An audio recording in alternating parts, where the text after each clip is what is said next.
First of all, I want to thank this great panel, and Jim, thank you for joining us here. So I want to segue over now to hear from, we've been talking about the politics of this, and none of us are politicians.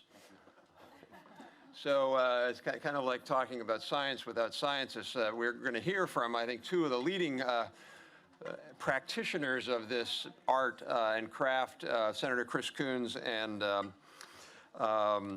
Senator Gardner. But before we do that, I want to ask Phil English to introduce both our senators. Phil is a former U.S. representative from Pennsylvania.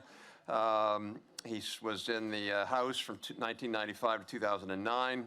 He now is a senior government advisor at Arent Fox and co-chair with Senator Byron Dorgan of the firm's government relations practice, and also co-chair of ITIF's board. So, Phil?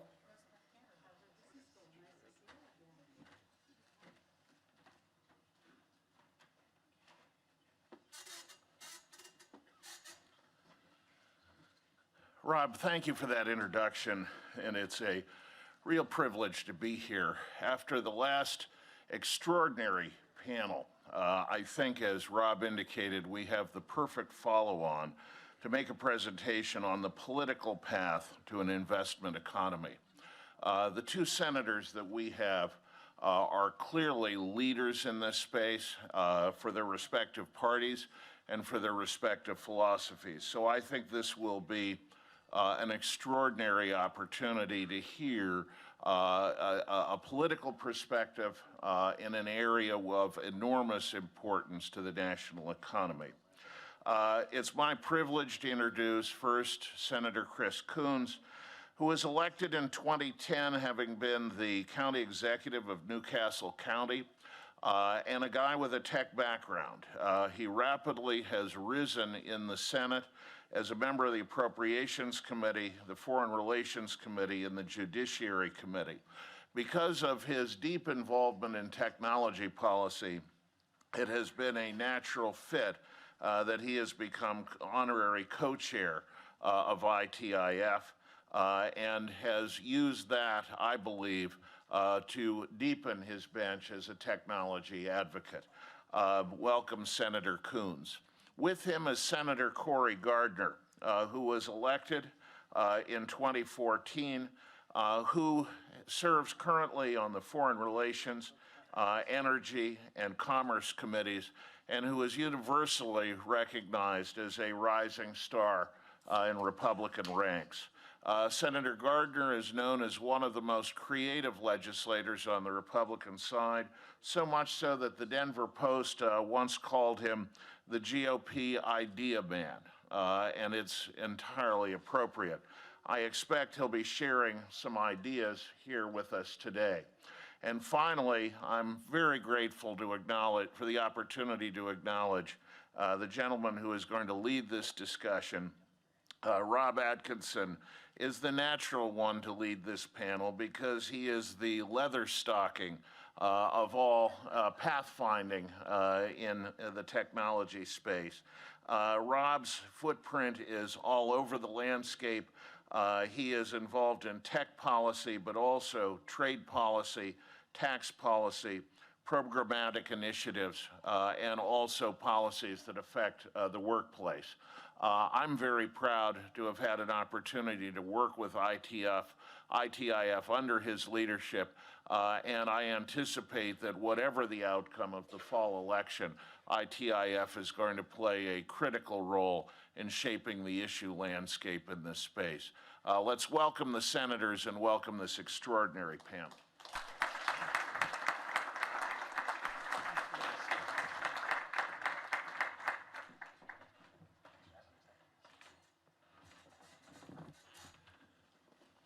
Well, Phil, thank you for that introduction, and thank you for the leadership on the ITIF board. So I want to, I'm really looking forward to this discussion, and I want to drill down into a few kind of more specific questions as we get going.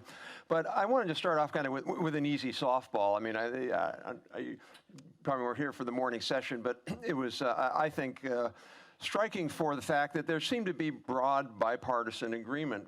We had Republican economists, if you will, and liberal and Democratic economists, and there are a little bit of difference here and there, as you'd expect, but a general kind of bipartisan agreement. That growth is one of the most important things we should be focusing on. That's simple. That investment is an important way to get there, and that you have to have a combination of public and private investment. And there was also a general recognition that perhaps the politics in Washington today are not as amenable to getting there as we might expect or hope. I have heard that. So, maybe Senator Coons, if you want to just start off, how do we get there? How do we get to the point where we get more Democrats saying, again, this is a broad generalization, but more Democrats saying, you know what, private investment's really, really important, and more Republicans saying, true public investment as opposed to just spending that you gussy up and call it investment, but true public investment, like in things like R&D, as Laura Tyson was just talking about. How do we get there? Well, Rob, first, thank you, Dr. Atkinson. Thank you for your leadership of ITIF. Thank you for being the sort of convening power that brings together senators like Cory Gardner and myself. And thank you to Phil for the introduction and to the board. It is important that we find a bipartisan path towards sustained and meaningful investment in infrastructure and innovation, both from the public sector and the private sector. And I do think it's broadly speaking true that my caucus tends to favor public investment with not as much rigor or analysis as might be required. And the other caucus, not to speak for you, is a little more of an enthusiast for private sector investment.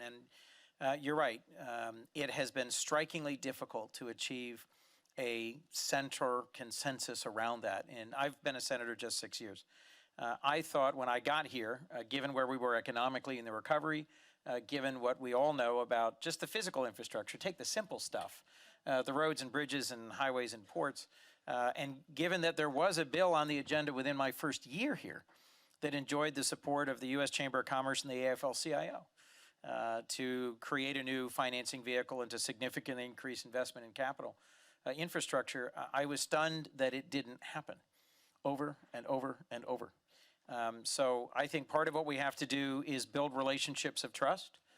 Part of what we have to do is have conversations where each party recognizes the limitations of its own view and our inability to get where we need to go in terms of infrastructure and investment solely from the public sector, solely from the private sector, and then begin to build a more sophisticated menu than just paving some more roads, and come up with a sustained investment in the innovation economy. Through both physical infrastructure, but also sustained investments in R&D, and then the creation of the regulatory and the IP and the immigration and the business environment that will support all of that. I'll close just on a hopeful note. Part of why I was thrilled to be here with Senator Gardner, we first worked together on energy performance savings contracts, which is something I worked on in the private sector, something he had previous experience in. It's this small, but it helps accelerate government investment in the creation of local jobs through more efficient use of energy by government facilities. We're both members of the Competitiveness Caucus, which Senator Jerry Moran of Kansas and I co-founded. And we've got, I think, 18 members now, both Republican and Democrat, and we talk about the broader range of issues, and the senators participated. And he's helping lead on the Competes Act reauthorization. So why don't I let you talk about that? Yeah, no, thank you. Thank you, Dr. I hope I turn this on, or is it... All right, we go. Thank you very much for the opportunity to be with you today, and to all of you, thanks for this great forum to talk about innovation, the future of our country and the economy. I'll start with Dr. Atkinson thanking you for your participation in our America Competes roundtables and the expertise that you have brought.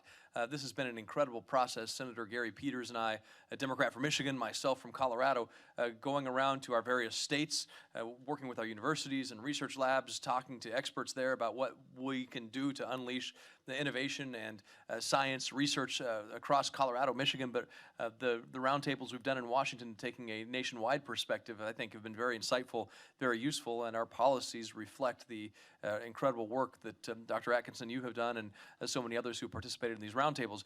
Colorado really is an incredible place to be working on issues of science, on research, development, innovation. It is an innovation state. From the very first pioneers who settled there trying to find gold and silver and a way scientifically to harness the water and the resources that we have to today's pioneers in telecom and biomedicine. It really is a pioneering science-based state, over 20 federal laboratories in Colorado. And you look at each state, from your time in elementary school to the time today is going through the Capitol, each state is given 2 statues to place in that great Capitol building just down the road from here. And Colorado's 2, one is an astronaut, Jack Swigert, and the other is Dr. Florence Sabin, the first full professor at female full professor at Johns Hopkins University and in medicine. And so you can kind of take those 2 science-based statues in Colorado. Really is symbolic of who we are as a state. And so when you get into the rising above the gathering storm reports, and you get into the work that Norm Augustine has done, and you get into the work of the National Science Board, the National Academy of Sciences, the National Science Foundation, and you look at the work that needs to be done in this nation on innovation, basic research, basic science, to create the building blocks for future commercial successes, it's real. And so we've taken the ideas that people have brought from around the country on America Competes, legislation that passed over a decade ago, and really tried to figure out a way that we can open up new doors to innovation by investing in things like I-Corps to advance commercialization, how we can develop STEM training programs and to provide assistance to teachers who are trying to teach these programs to students who are receiving the education, the curriculum, and the exposure that they need at younger ages to get into the STEM field. So, I think by approaching this, to your question on bipartisanship and how we bring people together, by approaching this as a very common sense, hey, can't we do better in terms of making existing programs work? You do appeal to Democrat and Republican values. And by partnering with the private sector, by partnering with the public sector to find those solutions where maybe there's a positive and a negative to both, that you can put the right mix of dollars and policies together to derive benefits from both. And so I don't think anybody should look at science as or the efforts that we're collaborating on innovation together as sort of this zero-sum Republicans win, Democrats lose, or Democrats win, Republicans lose kind of analysis. That happens in every other area. But I think in this area, people can recognize that that breakthrough in the laboratory is neither a Democrat or Republican breakthrough. It's not a Democrat or Republican innovation, but it could very well be the success to a vibrant, thriving, growing economy. And at the end of the day, whether you're looking at a $20 trillion debt, whether you're looking at the fact that we don't have enough money into basic research through our federal institutions, it all comes back to economic growth. Economic growth comes from innovation. Innovation comes from science. So that's the approach I think we have to take in order to bring people together and to remove any kind of a partisan tinge from it. Yeah, and that's, I want to, you both raised a couple of questions I want to drill down a little bit more on them. And the first one really, I thought was striking. You're both on the Competitiveness Caucus. Senator Coons, you co-lead it. And historically, one of the things that we've found is that there's a very interesting new book by a Georgia Tech professor, which I apologize, I don't remember the name of the book, I'm reading it now. I think something like The Political Economy of Innovation. Fascinating book. And what he did is he went around the world and looked at what are the countries that have really worked to get their act together on this. And the single best variable to explain it was a feeling of external threat. If you felt that you had challenges outside the country, you got your act together to do the things you need to do. Sputnik, the challenge from Soviet communism. But now we don't have that, but we have the Competitiveness Caucus, which in theory is about a threat or a challenge or, how do you see the competitiveness dynamic really being a motivator and a thing that brings us together? Can we get there with that? I think one of our core challenges, Rob, is having more senators have the worldview and the mindset and the attitude that Senator Gardner and I share.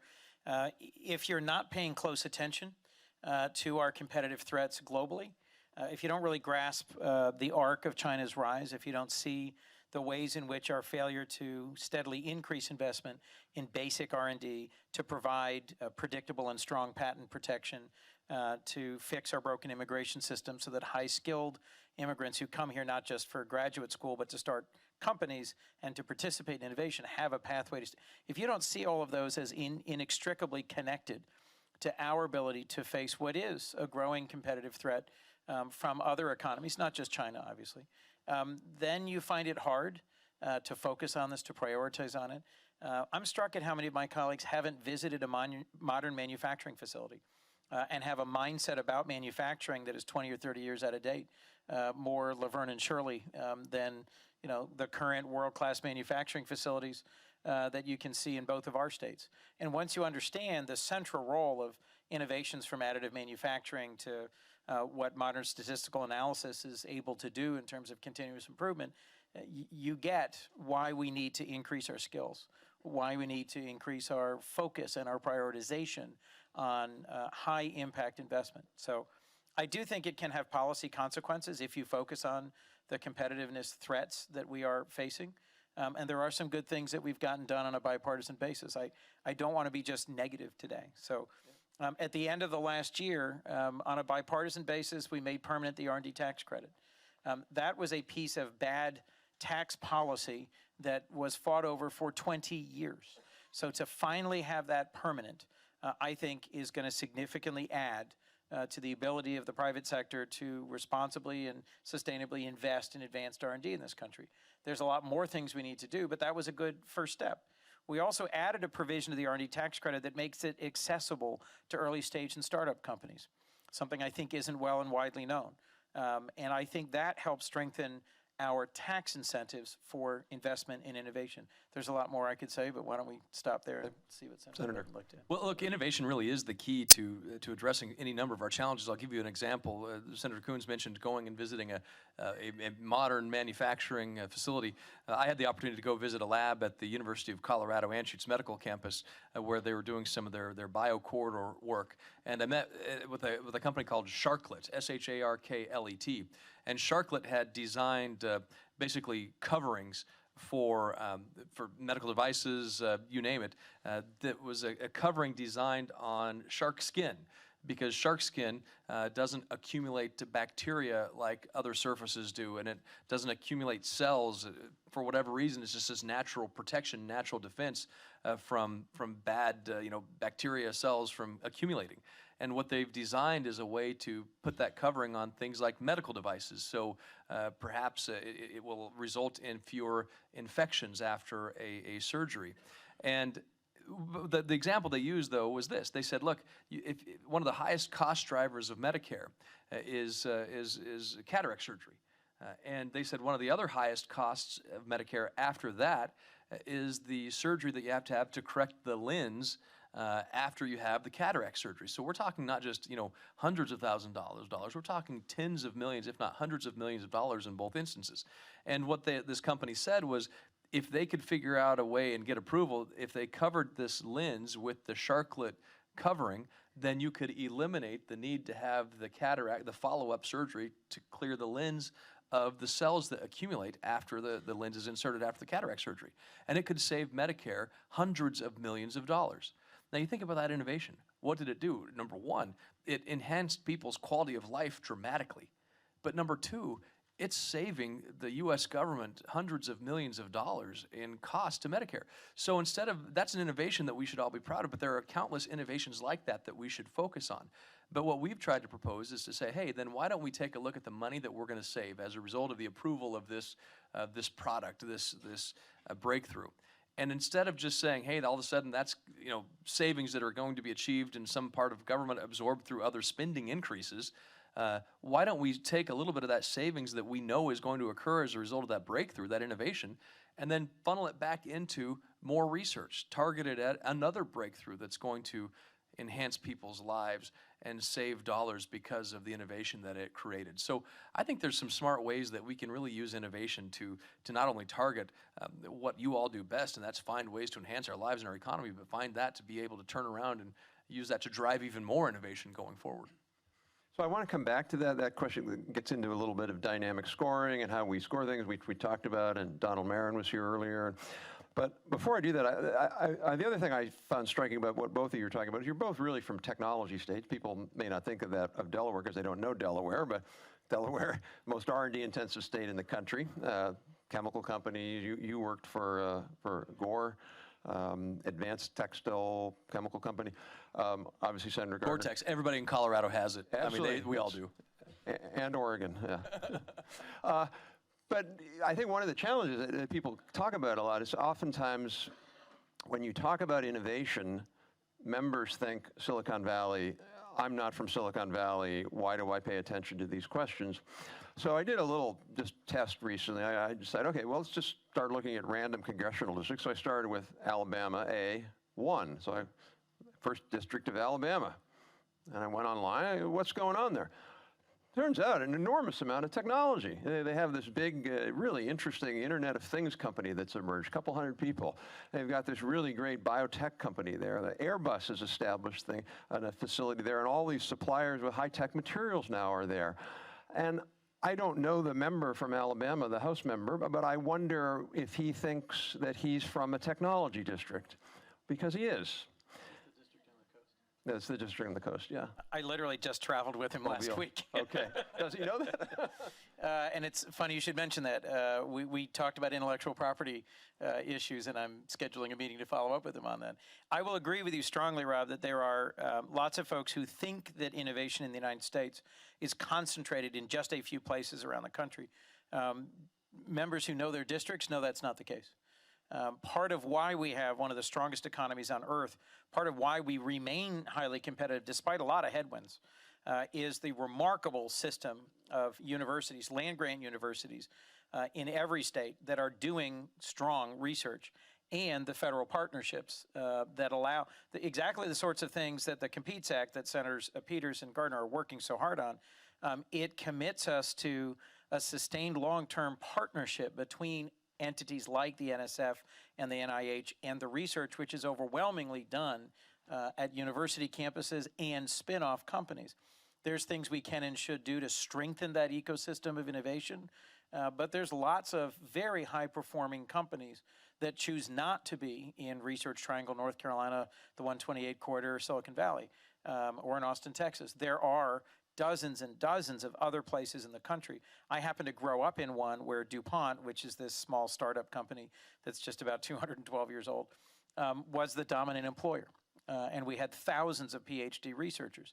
Now, because of the DuPont-Dow merger, and I think, unfortunately, some harmful focus on short-term returns over long-term returns, and I hope we'll talk about that for a moment, I'm concerned about the sustainability of the community of innovation and of researchers that was built up in my hometown over decades. I think the same thing may happen to Midland, to the area of Michigan where Dow is headquartered, and to some of the other areas where they do research. It is harder and harder in a publicly traded company to attract investment for long-term patient capital investment of the type that R&D requires, particularly R&D where it's more basic science and it's hard to say with certainty in which quarter you're going to achieve the return on investment. So I do think we should take a hard look at some of the ways our tax code incentivizes short-term churn over long-term patient capital investment, not just in physical infrastructure, but in the human capital required to be truly competitive in research and development going forward. Senator Gardner, did you want to comment on that? Okay. Well, you mentioned the tax code and others. You know, I think the other challenge that at least we see is there seems to be a view on many important issues sometimes in the Congress that the perfect is the enemy of the good. If we can't pass comprehensive immigration, then we're not going to do high skill, even though we just issued a report on high skill, who are the most important scientists and engineers in the U.S., and it turns out 33% of them were born overseas. We can't do, if we don't do all comprehensive tax, including individual and corporate, we can't make needed improvements in the corporate side, whether that's the innovation box or whether it's territoriality or rate reduction or whatever. Just A, how do we overcome that? And B, do you have any hope that we will be able to overcome that? Senator Gardner, you want to jump in? Well, it's one of the most frustrating things I think that I've ever been a part of is to see in Washington, D.C., where you have agreement on so many things, but because you have that agreement, it may make something that you disagree on more difficult to achieve, and therefore you don't do it. It makes absolutely no sense whatsoever. Tax reform, for instance. There are areas I'm glad we've been able to make research and development tax credits and other innovations, other provisions of the tax code permanent, or at least a little bit more long-term than they had been, dealing with small business, research, innovation, those things. That's good. But the challenge is there are other things that we need in tax reform that you had 100 senators basically agree on right now, or 99 or 95 or 90, more than enough to overcome any kind of a filibuster or veto or challenge. The same on the House side, proportionally speaking. And we could move forward on those policies right now, but we don't. Why? Because we're afraid that this spoonful of sugar will make this more problematic issue that's maybe a little bit more bitter be too tough to swallow. And so you end up not doing the good policy because you can't address the more challenging part of it. So it is incredibly frustrating that you mentioned territorial tax issues. There's ideas out there on transportation that we could bring trillions of dollars off the sideline from overseas into transportation funding right now. And I think almost every member agrees with that, but we never see a vote on it.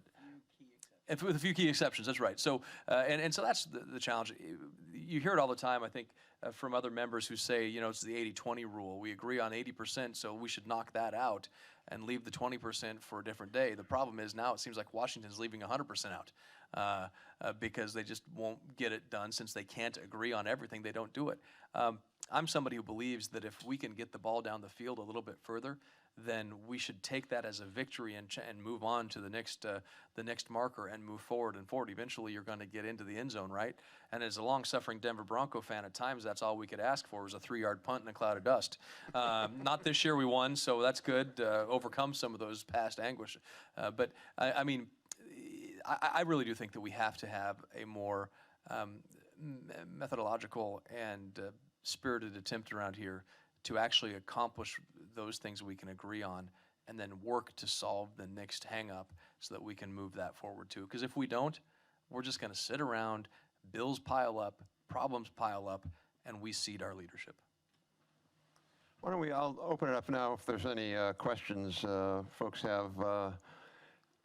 While we're doing that, why don't you think about questions you might have. I just want to come to sort of one last question, and that's this question of how we score things and how we talked a little bit about that earlier about, you know, dynamic scoring. I know there's never going to be a national investment budget, but could we at least kind of have it a little eye next to a few things that says, hey, this one's an investment? In other words, do you see any potential for the budgeting process making this just a little bit easier to do some of these public and private investments? One of the things I referenced to early, I served on the budget committee my first 4 years, and we worked, and a number of us on a bipartisan basis worked on trying to improve the scoring just around energy performance savings contracts. It's a great bumper sticker, by the way.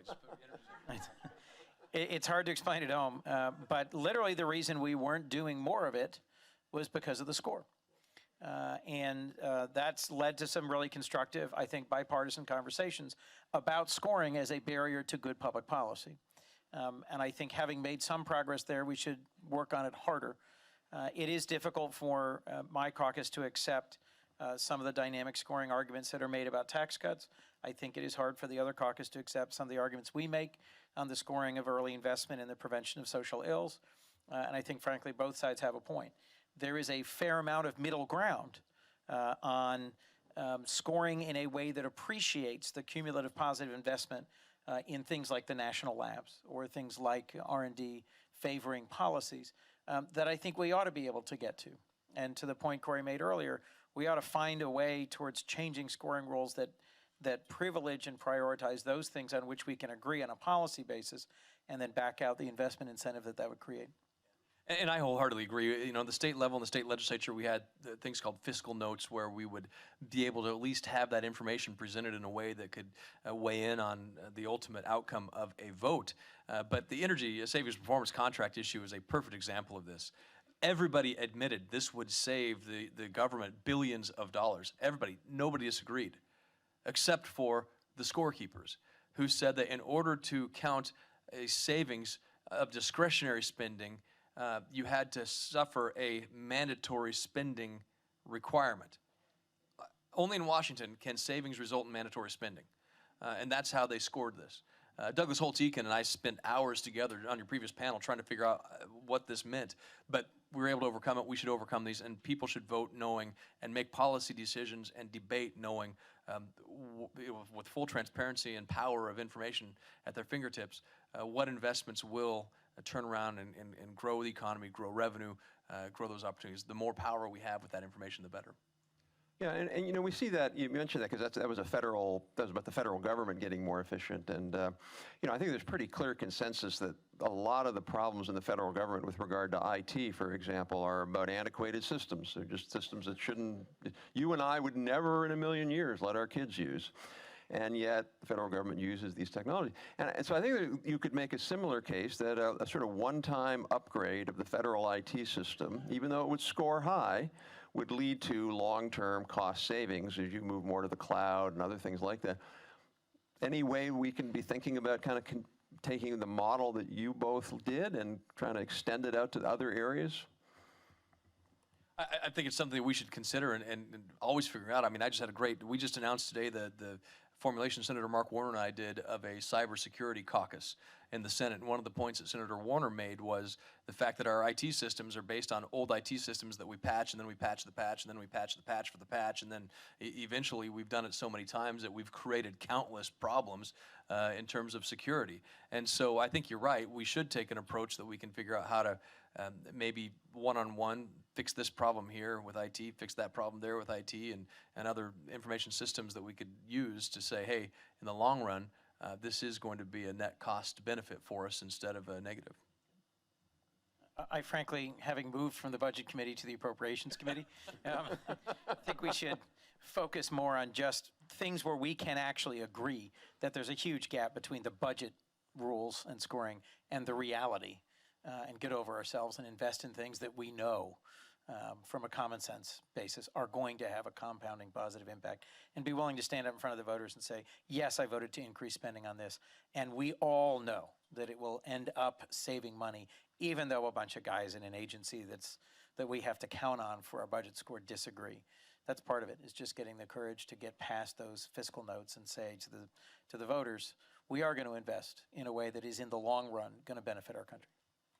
So, you know, just looking at it. Yes, someone go over here, right here.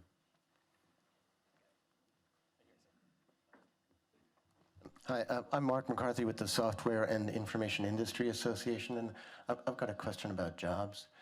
There's a myth out there that technology and jobs are sort of in conflict, and although the new technology may be good for consumers and create value for businesses, it's a job killer.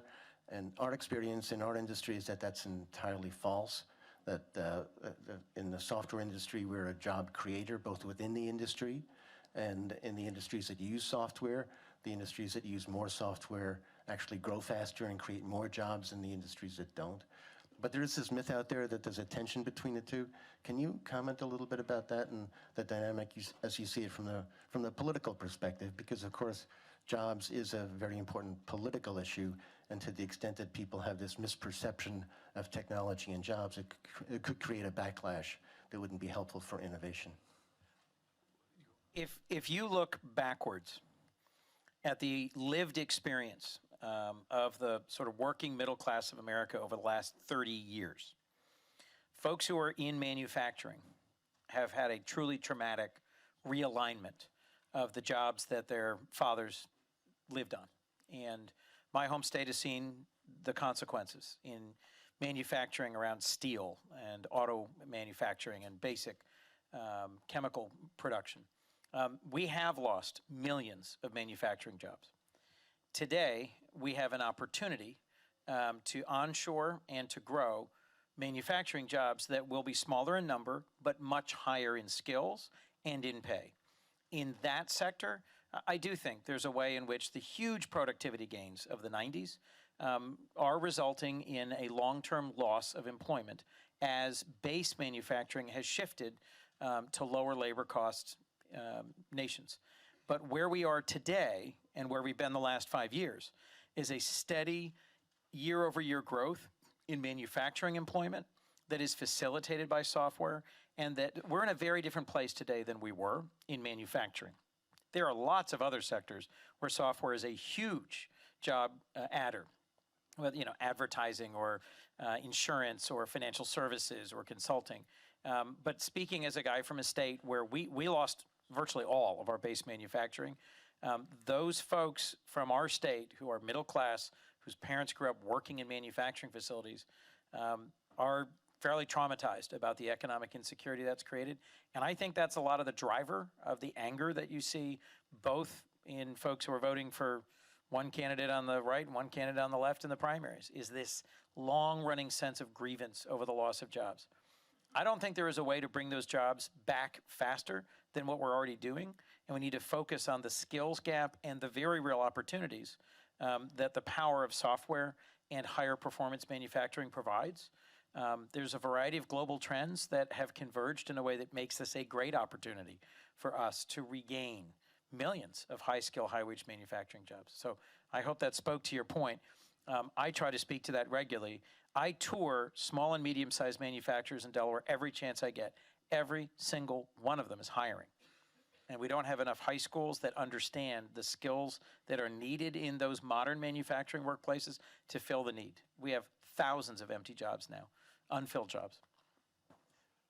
No, and I just want to add to that. I mean, one of the things that we did and are trying to do through the education bill that passed is to identify those workforce shortages in areas with the local workforce development office, allow and free up certain Title I dollars to be used, excuse me, not Title I, but use certain education dollars to be used by that local workforce area office to identify the shortage of skills in that area and use that then working with your high schools and your community colleges and college systems to provide the training for that area in that skills gap area, particularly in the STEM fields. And so that's something that we've tried to identify. 8,000 jobs available right now, open right now in the cybersecurity realm in Colorado alone. 200,000 jobs around the country. Skills, training, education, making sure that we had the same guy who was fixing the yoke on an ox, 200 years ago, is that same direct lineage job is today hooking up a computer to a car, trying to figure out why the engine's not running well. So I mean, you see in our history this transition. It doesn't mean that job went away. It just meant that we evolved in how we educate and how we train to make that same mechanical process happen. A 200 years continuum. So with that, we have to wrap up, but I do want to close on a optimistic note, which we've more or less been on. But just to point out that there are pieces of legislation now in the House and in the Senate, the Competes Act. Obviously, Senator Gardner, you're taking the lead on. I'll put a plug in for a great piece of legislation. Senator Coons is leading on the manufacturing universities legislation. So there's a lot of good ideas, and there seems to be the potential for real movement on these. And so I think we can be optimistic that certain things are moving in our direction. We seem that there's more outside threats. We recognize more that there's innovations around everywhere. We recognize that we have to really do a lot more if we're going to step up our game. So, in a lot of ways, the next 4 years, leaving aside a presidential election, the next 4 years in Congress could be quite good, and could be good in Washington if we continue to focus on this. So, I really appreciate both of you taking time out of your valuable schedule to join us, and please join me in thanking the two senators. Thanks, Sean.